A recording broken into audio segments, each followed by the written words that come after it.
এবারের বিপিএলে রান ও উইকেটে শীর্ষ দুই খেলোয়াড় তানজিদ হাসান ও তাসকিন আহমেদ। তবে শেষ পর্যন্ত শীর্ষে থাকতে পারবেন তো তারা? এমন প্রশ্ন ওঠার কারণ লিগ পর্ব খেলেই যে ছুটি পেয়ে গেছেন দুজন। তানজিদের ঢাকা ক্যাপিটালস ও তাসকিনের দুর্বার রাজশাহী বিদায় নিয়েছে প্লে অফ পর্বের আগে। কিন্তু কি বলেছে পরিসংখ্যান? তানজিদ তাসকিনের শীর্ষস্থানে টিকে থাকার সম্ভাবনা কতটুকু, তা নিয়ে বিস্তারিত থাকছে প্রতিবেদনের বাকি অংশে।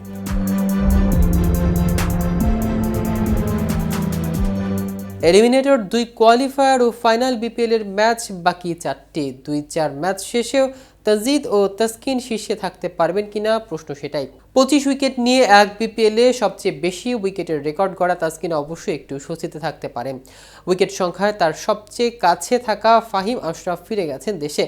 পাকিস্তানের চ্যাম্পিয়ন্স ট্রফির দলে সুযোগ পেয়েছে বিপিএলের ফরচুন বরিশালের হয়ে ২০ উইকেট নেওয়া এই পেস বোলিং অলরাউন্ডার। ১৯ উইকেট নিয়ে এরপর আছেন আরেক Pakistani pacer Afif Javed. Rangpur Riders play of পর্ব পেরিয়ে ফাইনালে উঠতে পারলে আরও ৩টি ম্যাচ হতে পাবেন আফিফ। সর্বোচ্চ ৩টি ম্যাচ খেলার সুযোগ আছে ৪-এ থাকা চিটাগাং কিংসের পেসার খালেদ আহমেদের। খালেদরা প্রথম কোয়ালিফায়ার বরিশালকে হারালে অবশ্য সরাসরি ফাইনালে উঠে যাবে, তখন দলটি খেলবে ২টি ম্যাচে।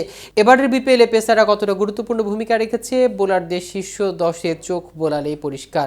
শীর্ষ ১০-এ মাত্র দুজন spinner. Rangpur Riders Pakistani spinner allrounder ১৭ wicket নিয়ে আছেন ৫-এ।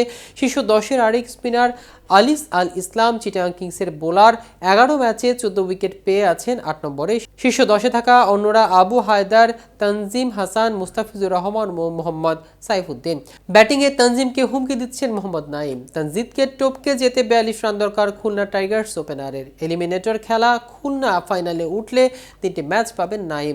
রান করায় তৃতীয় ও চতুর্থ এনামুল হক, জাকির হাসানের দুর্বার রাজশাহী ও সিলেট সিক্সার্স বিদায় নিয়েছে। শীর্ষে ৫-এ একমাত্র বিদেশি অস্ট্রেলিয়ার গ্রাহাম কালক্রের চিটাগাং কিংস অবশ্য টিকে আছে। ব্যাটিংয়ে শীর্ষে ১০-এর বাকি ৫-এর ৪জনই বাংলাদেশে। লিটন দাস, মেহেদী হাসান মিরাজ, ইলিয়াস আলী ও তামিম ইকবাল আছেন ৬-৯-এ। ১০-এ রংপুর রাইডার্সের পাকিস্তানি খেলোয়াড় ইফতেখার আহমেদ। তানজিদের রানই শুধু নয়, খুলনার নাইম ছক্কাতেও ছাড়িয়ে যেতে পারে ঢাকার ওপেনারকে। এক বিপিএলে বাংলাদেশের ব্যাটসম্যানদের মধ্যে সর্বোচ্চ ছক্কার রেকর্ড গড়েই বিদায় নিয়েছেন তানজিদ। নাইম এ পর্যন্ত ছক্কা মেরেছে ২৬টি। দিকে প্রথম পর্বে এক ম্যাচে সর্বোচ্চ ছক্কা মেরেছে ঢাকার সাব্বির রহমান ও লিটন দাস। সাব্বির চিটাগাংয়ের বিপক্ষে ও লিটন রাজশাহীর বিপক্ষে।